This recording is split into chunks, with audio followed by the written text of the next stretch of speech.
મારા માટે, બધા માટે એક જ છે.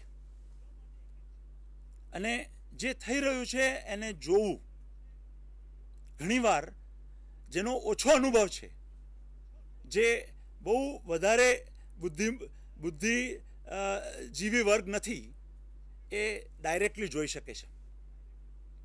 તો આપણે એકબીજાની સાથે શીખવાની જરૂર છે, અનુભવને વહેંચવાની જરૂર છે. અને અનુભવથી પરે શું એવું મન છે જે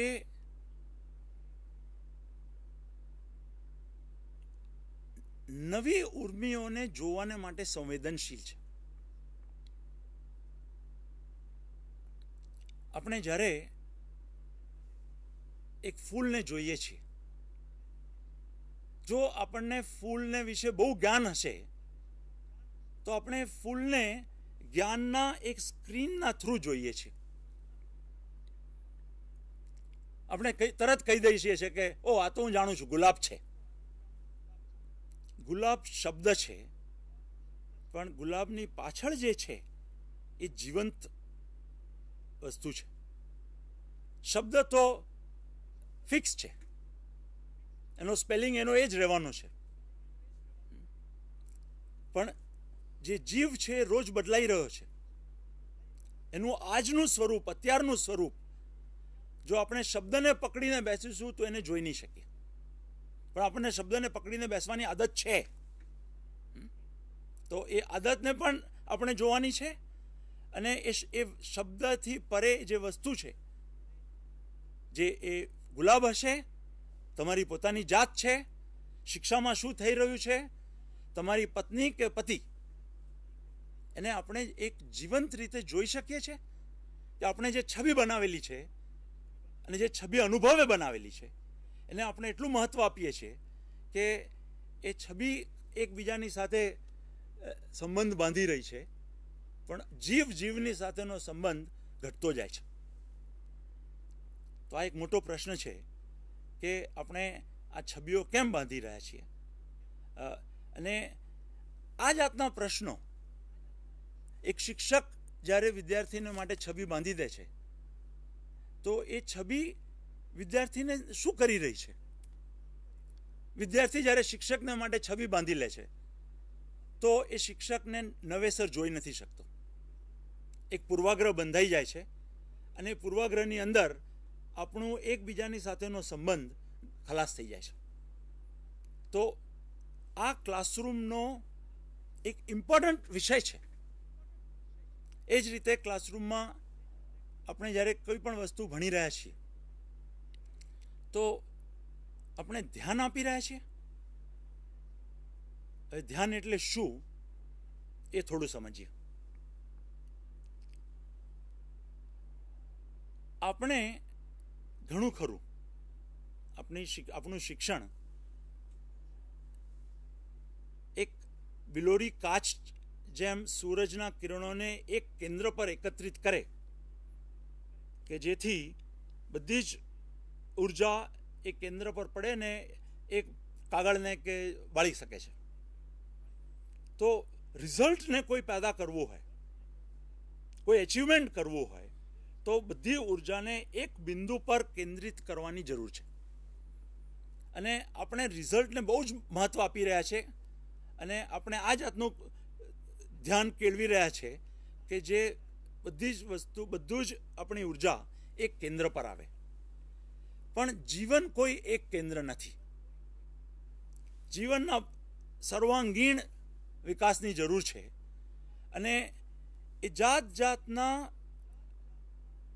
ઉર્મિઓ, વિચારો, વ્યક્તિઓ, વિષયો એ બધા જ એકબીજાની સાથેના એક સંપર્કમાં છે, સંબંધમાં છે. તો જ્યારે આપણે ધ્યાન કેન્દ્રિત કરીએ છીએ તો એક એક્સક્લુઝિવ પ્રોસેસ, એ આખા જીવનને નથી આપણે આપણી ભેટમાં લઈ રહ્યા, આપણે એક કેન્દ્રને લઈ રહ્યા છે અને બીજાને દૂર કરી રહ્યા છે.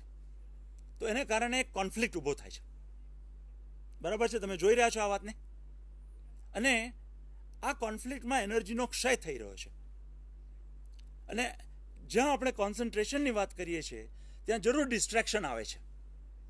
તો આપણે જોઈશું કે વિદ્યાર્થી પરીક્ષાની તૈયારી કરવા માટે બેઠો છે અને કહે છે હું બહુ ડિસ્ટ્રેક્ટ થઈ રહ્યો છું.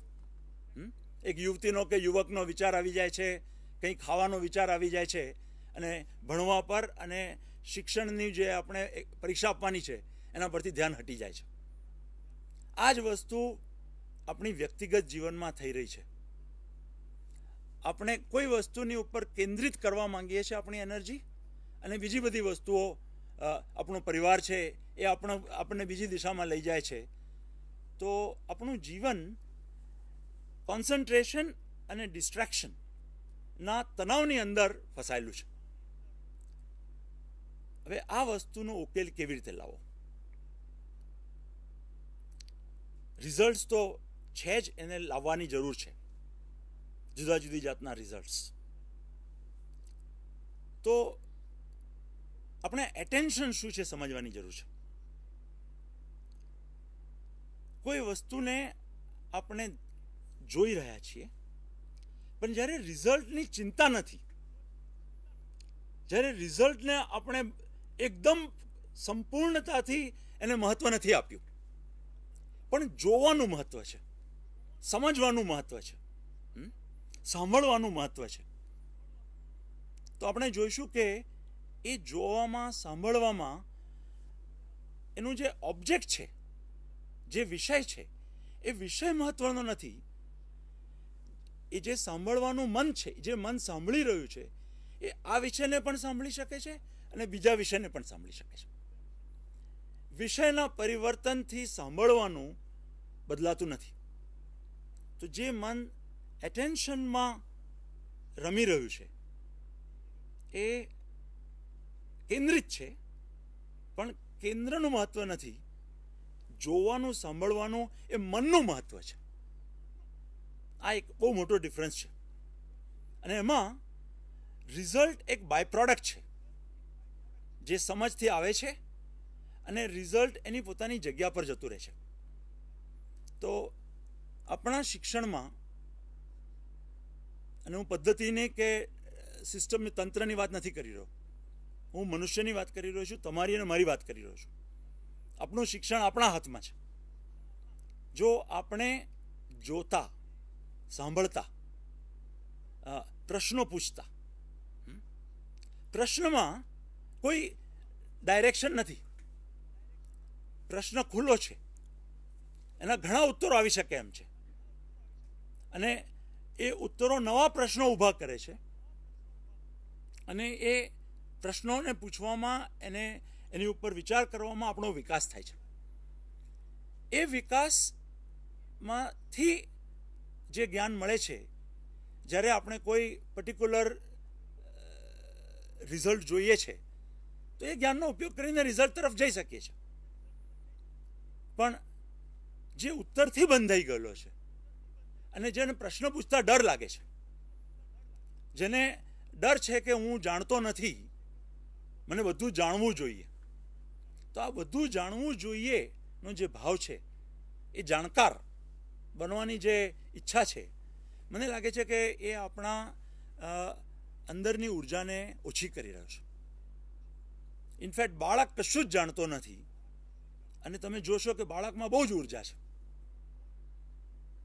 બાળકને જો આપણે જાણકારોના હાથમાં મૂકી દઈએ, અને જેમ ચાલવાનું કેવી રીતે, બોલવાનું, ભાષા કેવી રીતે શીખવાની, એ જો નાનપણથી જ બાળક જ્યારે જન્મે છે ત્યારથી બધી જાત જાતની પદ્ધતિઓ એના પર લગાવી દઈએ, તો મને તો એવું લાગે છે કે બાળક બોલી જ પણ નહીં શકે અને ચાલી પણ નહીં શકે.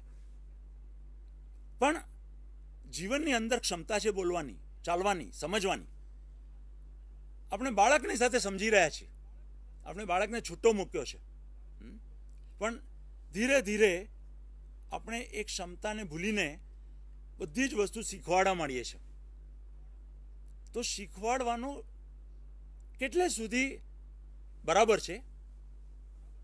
કઈ વસ્તુ ટ્રેન કરી શકાય? ઓલિમ્પિકમાં આપણે જો દોડવું હોય તો એક ટ્રેનરની આવશ્યકતા છે. એ ટ્રેનરને ઘણી વસ્તુનું જ્ઞાન છે, અને એ જ્ઞાનથી, નવા નવી ટેકનોલોજીના માધ્યમથી એ આપણને ટ્રેન કરી શકે છે એક રિઝલ્ટ લાવવા માટે. તો રિઝલ્ટની જ્યાં જરૂરત છે ત્યાં ટ્રેનિંગની જગ્યા છે.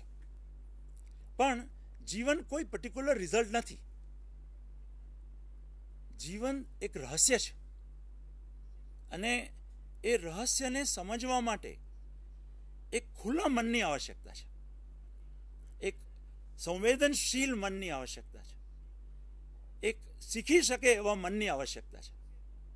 પણ આપણું જીવન એક ઘડાઈ ગયેલું છે. જેમ માટી જ્યારે કેળવાયેલી હોય તો એ કોઈ પણ સ્વરૂપ લઈ શકે છે, પણ એકવાર ઘડાઈ જાય અને ઘડાયા પછી જો એ સૂકી થઈ જાય, સૂકી, તો એ ઉપયોગમાં આવી શકે છે, પણ અમુક જ ઉપયોગમાં આવી શકે છે. એની અંદર કંઈ પણ બનવાની ભાવના અથવા સંભાવના ખલાસ થઈ જાય છે. તો જ્યારે કુંભારને આવી માટીનો એક ઘડો મળે છે તો પાણી નાખીને તોડી નાખે છે અને ફરીથી કેળવે છે. તો કેળવાયેલી માટી જેવું મન આપણું થઈ શકે કે જે કોઈ પણ દિશામાં જઈ શકે, એમાં જે રિઝલ્ટ લાવવાનું હોય તે લાવી શકે, પણ ઘડાઈ ન જાય, કેળવાયેલું જ રહે. આ એક બહુ મોટો પ્રશ્ન છે મારી પાસે, મારી સામે, અને આ એક જીવનનો પ્રશ્ન છે.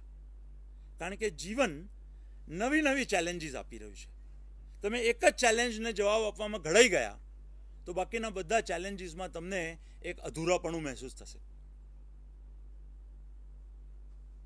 અને નિષ્ણાત એક જગ્યામાં બની જઈશું, એક વિચારમાં, એક વિષયમાં, પણ આપણા પુત્રની સાથે શું કરવું, આપણી પત્નીની સાથે શું કરવું, આપણી પોતાના શરીરની સાથે શું કરવું, આપણા જીવનમાં, આપણી શિક્ષણમાં થિયરીઝનું બહુ જ વધારે સ્થાન છે. ધ્યાનથી જુઓ, આચાર, વિચાર, આહાર, વિહાર, આપણે કઈ રીતે જીવી રહ્યા છીએ એના પર આપણું ધ્યાન છે? જો નથી તો આપણે શું કરવાના છીએ? એવો વિચાર થાય કોઈ વાર કે આ બધી વાતો છે, આ કશું જ સંભવ નથી. આખું તંત્ર એવી રીતે ઘડાયેલું છે કે તંત્રમાં ફિટ થયા વગર છૂટકો નથી, અને તંત્રમાં એકવાર ફિટ થયા તો એક ટ્રેક છે, એ ટ્રેક જ્યાં લઈ જાય છે ત્યાં જ જવાનું છે. જેમ એ ગાડીમાં બેસી ગયા તો પછી કોઈ રસ્તો નથી. એવું તમને થઈ રહ્યું છે કે આ બધી વાતો જ છે? હું તમને મારા જીવનના અનુભવથી કહી શકું છું કે આ વાતો નથી. આ વાતો બનાવી શકીએ છીએ આપણે જો પ્રમાણિકતાથી આપણે જે થઈ રહ્યું છે આપણી અંદર અને બહાર એને નહીં જોઈએ અને એની સાથે સ્ટ્રગલ નહીં કરીએ તો આ બધી વાતો જ રહેવાની છે. પણ જો તમારી અંદર ઈચ્છા છે કે મારે આ વાતો નથી કરવી, મારે ખાલી વાતો નથી સાંભળવી, પણ જીવન જીવવું છે, જીવનના રહસ્યની અંદર ઊંડાણમાં જવું છે, અને ખાલી મારા માટે નથી જવું, આ સમાજ મારો સમાજ છે, મેં ઊભો કરેલો સમાજ છે, મારો પરિવાર છે, એમને સાથે સાથે લેતા જવું છે આમાં. તો તમે જોશો કે અઘરું છે, પણ એની અંદર એક ઉર્જા છે, એનો એક આનંદ છે, એમાંથી જે સમજ ઉપજે છે એ સમજ આપણને બહુ દૂર લઈ જઈ શકે છે. પણ આ વસ્તુનું પ્રયાણ જાતે જ કરવું પડશે, અને જાતે જ આપણે શું કરી રહ્યા છે એને ધ્યાનથી જોવું પડશે, એને ઊંડાણથી જોવું પડશે. જો એ ભાવના હશે, શીખવાનો ભાવ, તો ખરો શિક્ષક તમને મળી જશે. આખું જીવન આપણને જુદી જુદી રીતે શીખવાડી રહ્યું છે. આપણી અંદર જે સંતાપ થઈ રહ્યો છે, જે દુઃખ આવી રહ્યું છે, એ પણ એકચ્યુઅલી આપણને શીખવાડી રહ્યું છે કે તું બહુ ઘડાઈ ગયેલો છે, બધી જ વસ્તુને તારા જ વિચારોથી તોલી રહ્યો છે. તો એ જીવન કહે છે કે હું આ પ્રમાણે તને નહીં રહેવા દઉં. એ આપણને દુઃખ આપી રહ્યું છે, પણ એ આપણે સમજી રહ્યા છે કે? તો જ્યાં સુધી આપણે ખાલી ટ્રેનિંગ, સ્મૃતિ, લોજિક, બુદ્ધિ અને એનો વિકાસ તુલનાત્મક ભાવથી હું બીજા કરતાં મોટો થઉં, સાથે સાથે શીખવાનો ભાવ ન રાખતા સ્પર્ધાત્મક ભાવ થી આપણે જે તંત્ર બનાવ્યું છે, જેમાં આપણે આપણો પોતાનો એક સ્વીકાર કરી આપી રહ્યા છીએ, ત્યાં સુધી કેળવણી નથી થવાની. કેળવણીમાં હૃદય અને હૃદયને સ્પર્શે એવી વાતો, એવી ઉર્મિઓ, એવી ભાવનાઓ એની સાથે રહેવું. કેળવણીમાં સમગ્રતાનો ભાવ, સમગ્રને સમજવાની ઈચ્છા જ્યાં સુધી નહીં આવે ત્યાં સુધી આપણું શિક્ષણ સંકુચિત રહેવાનું છે. તંત્રની વાત નથી કરી રહ્યો, આપણું શિક્ષણ, આપણે જે કરી રહ્યા છે તે આપણું શિક્ષણ છે, એ સંકુચિત રહેવાનું છે. અને આપણા હાથમાં છે કે આપણે જીવનને કેળવવું છે અને એને ક્રાંતિની દિશામાં લઈ જવું છે. ક્રાંતિની દિશા એટલે ભયથી પૂર્ણ રૂપે મુક્તિ. શું સંભવ છે? લાલચ અને દેખાદેખી નો જે ભાવ છે એને પૂર્ણ રીતે સમજીને એનાથી મુક્ત થવું. જો આપણે એ દિશામાં જઈ શકીએ તો જરૂર આપણી અંદર એક ઉર્જાનો પ્રસ્ફોટ થશે અને એવા વ્યક્તિને કોઈ સમાજ બાંધી શકતો નથી, એવા વ્યક્તિને નોકરી કરવાની જરૂર નથી. નોકરી એટલે નોકર બનવાનું. આપણે સ્વામિત્વની જરૂર નથી, ઓપોઝિટમાં જવાની જરૂર નથી, પણ કોઈના સ્વામી બન્યા વગર, કોઈના નોકર બન્યા વગર શું મનુષ્ય પોતાનું જીવન અને એનું રહસ્યની ઊંડાણમાં જઈ શકે કે નહીં, એ પ્રશ્ન આપણે ઉઠાવી રહ્યા છીએ આજે. હું આ પ્રશ્નથી મારા સાથીઓને ઇન્વાઇટ કરી રહ્યો છું કે આ વાતને માને નહીં, આની અંદરના જે ગંભીર પ્રશ્નો છે, જે ડિફિકલ્ટીઝ છે, એને ખોલે કે જેથી આપણે એની ઉપર વધારે વિચાર કરી શકીએ. અને શ્રોતાગણને પણ હું રિક્વેસ્ટ કરી રહ્યો છું કે તમે પણ ખાલી પેસિવ થઈને આ વાત સાંભળો નહીં, કોઈની ઉપર ડિપેન્ડ ના કરો. તમે પણ તમારો વિચાર કરો અને તમારા વિચારમાંથી ઉદ્ભવ થતા જે પ્રશ્નો છે એ પ્રશ્નોને અમારી ઉપર ફેંકો. આપણે સાથે વિચાર કરી રહ્યા છીએ. Thank you very much Rajeshbhai. આપણે બહુ સરસ રીતના સ્પર્ધાત્મક યુગની વાત, અત્યારે we are living in age of competition, at the same time we are living in the age of rewards and punishment. અને આ યુગની અંદર જ્યારે આપણે સ્વતંત્રતાની વાત કરીએ છીએ તો એ કેટલા અંશે યોગ્ય છે, અથવા એ જો સ્વતંત્ર રીતના માણસ જો જીવવાનું જે ક્ષણે શરૂ કરે તો એ ક્ષણથી એને કઈ કઈ સમસ્યાઓનો સામનો કરવો પડે, એના સાથે આવતા પ્રશ્નો છે. અમે પ્રશ્નો ઇન્વાઇટ કરીએ છીએ. આપણે આ સેશનને પ્રશ્નોત્તરી માટે ખુલ્લું મૂકીએ છીએ અને નરેશભાઈના હાથમાં માઇક્રોફોન છે. નરેશભાઈ પ્લીઝ.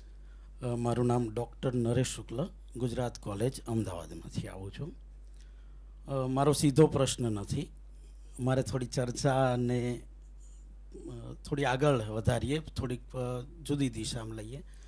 મારો પ્રશ્ન એ છે કે, અને પ્રશ્ન નથી પણ આ બંને વચ્ચેની સ્થિતિ છે. રાજેશભાઈ બહુ સરસ રીતે ક્રાંતિની વાત કરી અને જીવનના રહસ્યની વાત કરી. બહુ સરસ. રાજેશભાઈનો ખૂબ ખૂબ આભાર. કેટલાક એમણે નવા વિચારો પણ આપણી સામે મૂક્યા. મને એવો પ્રશ્ન રહે છે કે ક્રાંતિ જ્યારે શબ્દ આવે છે ત્યારે શિક્ષણના સંદર્ભમાં બદલાઈ જાય છે એનો અર્થ. આપણે જ્યારે મુંબઈ રાજ્યથી અલગ થયા અને પહેલું મંત્રીમંડળ બનાવવાનું હતું ત્યારે બબુલભાઈને આમંત્રિત કરેલા મુખ્યમંત્રીશ્રીએ કે આવો અને શિક્ષણ મંત્રી બનો. એમણે બહુ જ નમ્રતાથી અસ્વીકાર કર્યો અને એવું કીધું કે મને કૃષિ મંત્રી બનાવો. શિક્ષણ મંત્રી એટલા માટે નહીં કે હું જે કંઈ કામ કરીશ એના રિઝલ્ટ 30 વર્ષ પછી મળવાના છે અને એ સમયે હું એને બદલી શકવા સક્ષમ હોઈશ કે નહીં એ મને ખબર નથી.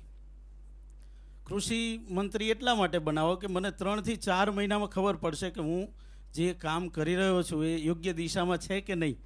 એ એક ફસલથી અથવા તો બીજી ફસલથી હું સુધારી શકીશ. શિક્ષણની વાત જ્યારે આવે છે ત્યારે આ પ્રશ્ન સીધો સામે આવે છે. માનવજાત હજારો વર્ષની મહેનત પછી અહીંયા પહોંચી છે અને એ એની વિશેષતા જ છે. એક અર્થમાં જુઓ તો ભૂલવું અને એમાંથી ભૂલ થવી અને એમાંથી નવું શીખવું એ એની રીત રહી છે મોટા ભાગે જો જુઓ તો. મને એવું લાગે છે કે ભારતે આઝાદી પછી આ પહેલાં ક્યારેય પણ કોઈ પણ યુગમાં જ્યારે સુવર્ણકાળ હતો ત્યારે પણ આટલા મોટા પ્રમાણમાં શિક્ષણને લીધું નથી. આવું આ સ્વરૂપમાં નથી લીધું. જ્ઞાતિ એટલે જાતિની જે 4 વ્યવસ્થા હતી એ પરંપરામાં શિક્ષણ લેતા. પિતાનો વ્યવસાય પુત્ર સંભાળે ને એ રીતે. એટલે એના પ્રશ્નો જુદા હતા. આજનું જે શિક્ષણ છે એના પ્રશ્નો પણ જુદા છે. એનું કારણ એ છે કે ભારત વર્ષમાં પહેલીવાર આટલા મોટા પાયે આ રીતનું શિક્ષણ લેવામાં આવી રહ્યું છે. એના માટે થઈ અને જે સમયગાળો ગયો છે એમાં એણે કરેલી ભૂલો અને એને સુધાર માટેના અવકાશ છેલ્લા 50 વર્ષમાં મળ્યા આઝાદી પછી. આપણે હવે એવી અવસ્થામાં આવ્યા છીએ કે આપણે સભાન રીતે આપણી ભૂલોને ચેક કરી શકીએ. મને લાગે છે કે આખો સમાજ અત્યારે જે રીતે બદલાઈ રહ્યો છે, જે રીતે અત્યારે વિદ્યાર્થીઓ, અધ્યાપકો, કેળવણીકારો, આપણા રાજનેતાઓ અને એ જે મંથન કરી રહ્યા છે, ભૂલમાંથી શીખી રહ્યા છે, એટલે બહુ નિરાશ થવા જેવું નથી મને લાગતું. અને રહી વાત ક્રાંતિની, શિક્ષણમાં ક્રાંતિ જે રીતે રાજ્ય પ્રથામાં આવે, જે રીતે સમાજમાં લાવી શકાય એ રીતે શિક્ષણમાં શક્ય નથી. એટલા માટે શક્ય નથી કે આના રિઝલ્ટ તરત નથી મળતા. પેઢીઓ દર પેઢીઓએ આમાં પ્રયોગમાં જોડાવવું પડે છે અને ભૂલો કરવી પડે છે કારણ કે નવું શીખવું છે. તો ભારતને હજી એની પોતાની દિશા શોધવાની મથામણ ચાલે છે. આપણો આખો સમાજ આ કરી રહ્યો છે.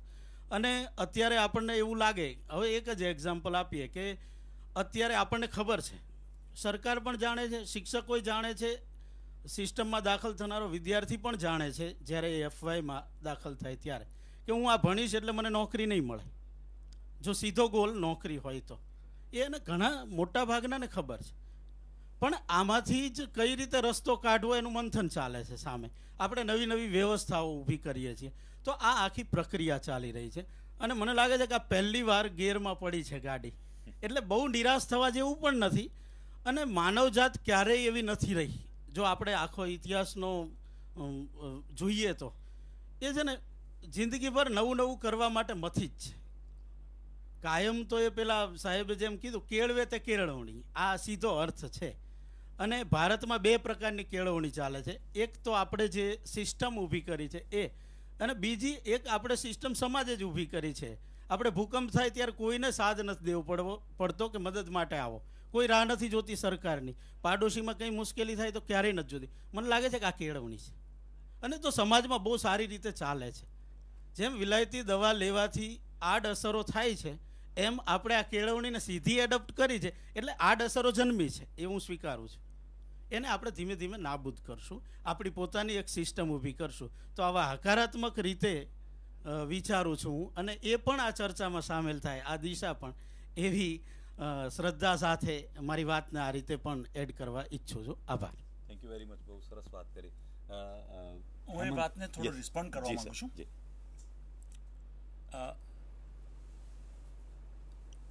મને લાગે છે કે આ ચર્ચાને આપણે પ્રામાણિકતાથી અને યથાર્થ જે થઈ રહ્યું છે એને ધ્યાનથી જો જોઈએ અને ક્રાંતિને આમૂલ પરિવર્તનનો ભાવની સાથે, તો બહાર તો મને જે દેખાઈ રહ્યું છે બહુ જ ઉપર છલ્લું મંથન ચાલી રહ્યું છે.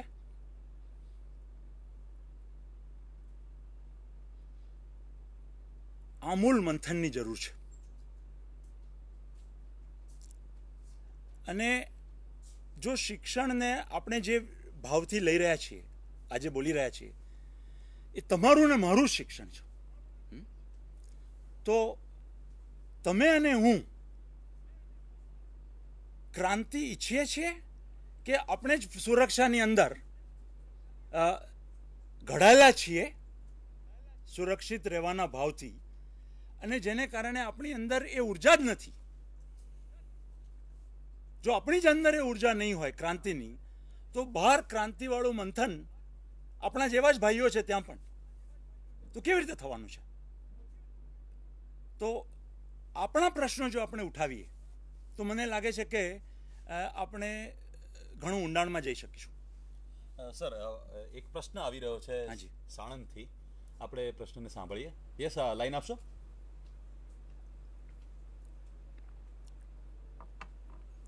અહીંયા સંભળાતું નથી, જરાક સ્પીકરમાં આપજો.